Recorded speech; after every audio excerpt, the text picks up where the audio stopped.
Bhojpuri industry में काम करने वाली अभिनेत्रियों के लिए एक बात कही जाती है कि पवन जिसको छोड़ते हैं खेसारी उसको अपनाते हैं। कहने का मतलब यह है कि भोजपुरी इंडस्ट्री में जो भी नई नई हीरोइनें आती हैं उन सबको पहले पवन सिंह के साथ काम करने का मौका मिलता है। उसके बाद पवन जिसको छोड़ देते हैं वो खेसारी के पास जाता है। इसलिए हीरोइनों के लिए कहा जाता है कि पवन जिसको छोड़ते हैं उसको खेसारी अपनाते हैं और खेसारी जिसको छोड़ते हैं उसको प्रदीप पांडे चिंटू अपनाते हैं। हालांकि अगर बात की जाए अक्षरा सिंह की तो ये सच है कि पवन सिंह के साथ काम करने से पहले अक्षरा ने खेसारी के साथ काम किया था।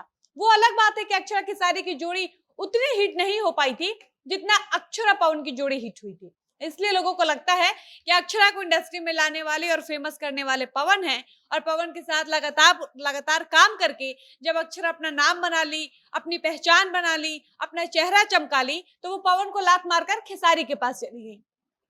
जबकि सच यही है कि अक्षरा पवन से भी पहले खेसारी के साथ काम कर चुकी थी। उसके बाद उनकी जोड़ी पवन के साथ बाद में हिट हुई। ये अलग बात है कि जब पवन ने अक्षरा को धोखा दिया तब वो फिर से एक बार खेसारी के साथ काम करने लगती हैं।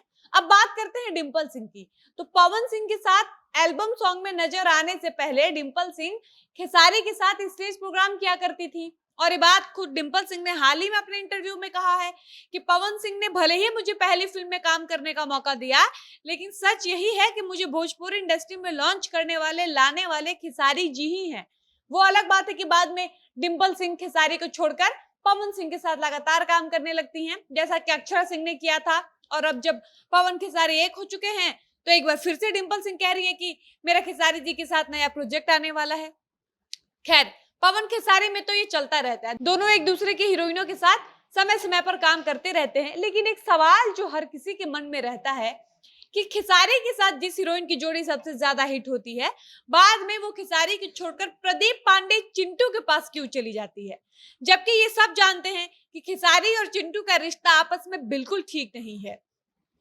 उसके बावजूद भी हीरोइन खेसारी को छोड़कर चिंटू का हाथ क्यों थाम लेती हैं। तो चलिए आज की इस वीडियो में हम इसी बिंदु पर बातचीत करते हैं कि आखिर चिंटू खेसारी की हीरोइनों पर हमेशा नजर क्यों गड़ाए रहते हैं। लेकिन उससे पहले नमस्कार, मेरा नाम है डॉली पांडे, मेरे साथ कैमरामैन विशाल और आप देख रहे हैं जनता जंक्शन। देखिए, कहने को तो खेसारी और चिंटू के आपस में बिल्कुल नहीं बनती है, लेकिन सच ये भी है कि खेसारी के साथ जितनी भी हीरोइनें काम करती हैं जिनके साथ खेसारी की जोड़ी सुपर डुपर हिट हो जाती है, लोग जब उनकी जोड़ी को पसंद करने लगते हैं तो हीरोइनें एक वक्त बाद खेसारी को छोड़कर चिंटू के पास चली जाती हैं। ऐसे में एक बात समझ नहीं आती है कि जब हीरोइनों को पता होता है कि चिंटू और खेसारी के बीच अनबन है, इसके बावजूद भी वो खेसारी जैसे बड़े सुपरस्टार को छोड़कर चिंटू के पास क्यों चली जाती हैं। यही हुआ था काजल अगवानी के वक्त, जब काजल अगवानी खेसारी के साथ लगातार काम कर रही थी। ये वही दौर था जब इन दोनों की जोड़ी भोजपुरी इंडस्ट्री की सबसे बेस्ट जोड़ी मानी जाती थी। उस वक्त इन दोनों के रिश्ते को देखकर तो ये भी चर्चा होती थी कि खेसारी और काजल एक दूसरे को डेट कर रहे हैं। हालांकि इस बात पर मुहर इसलिए भी नहीं लग पाता था क्योंकि खेसारी शादीशुदा हैं और काजल अगवानी भी हमेशा यही कहती थी कि हम लोग अच्छे दोस्त हैं। लेकिन एक वक्त आता है जब काजल अगवानी और खेसारी एक दूसरे से अलग हो जाते हैं और अलग होने के बाद दोनों एक दूसरे पर खूब दोषारोपण करते हैं, अपने अपने मंचों से एक दूसरे को धोखेबाज फ्रॉड कहने लगते हैं। लेकिन खेसारी को छोड़ने के कुछ ही दिन बाद काजल अगवानी प्रदीप पांडे चिंटू का हाथ थाम लेती हैं, उनके साथ लगातार काम करने लगती हैं और यही किया यामिनी सिंह ने। काजल अगवानी से अलग होने के बाद खेसारी की जोड़ी को सबसे ज्यादा अगर पसंद किया गया तो यामिनी सिंह के साथ, और जिस तरह से यामिनी सिंह खेसारी के साथ लगातार काम कर रही थी उसको देखकर फैंस को भी यही लग रहा था कि खेसारी की जिंदगी में दूसरी काजल राघवानी आ गई हैं, यानी यामिनी ने काजल राघवानी को रिप्लेस कर दिया है। लेकिन एक वक्त बाद यामिनी ने भी वही किया जो काजल राघवानी ने किया था, यानी काजल की तरह यामिनी भी खेसारी को लात मारकर चिंटू के पास चली गई हैं और इन दिनों वो चिंटू के साथ लगातार फिल्में कर रही हैं। ये सब देखकर कहीं ना कहीं हर किसी के मन में ये सवाल आता है कि आखिर चिंटू खेसारी की हीरोइनों पर नजर क्यों रखते हैं। वो जैसे ही देखते हैं कि खेसारी की हीरोइन का खेसारी से खटपट चल रहा है, कुछ अनबन चल रहा है, कुछ मनमुटाव चल रहा है, वैसे ही वो हीरोइनों पर नजर रखना शुरू कर देते हैं और मौका पाते ही अभिनेत्रियों को तोड़कर अपने पास ले आते हैं।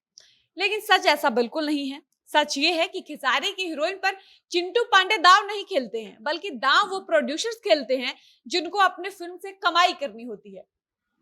आप समझिए इस बात को कि किसी भी प्रोड्यूसर को ये बहुत अच्छे से पता होता है कि इस वक्त कौन सी हीरोइन इंडस्ट्री में सबसे ज्यादा चर्चा में है और किसको हम अपनी फिल्म में कास्ट करेंगे तो हमारे फिल्म को फायदा होगा।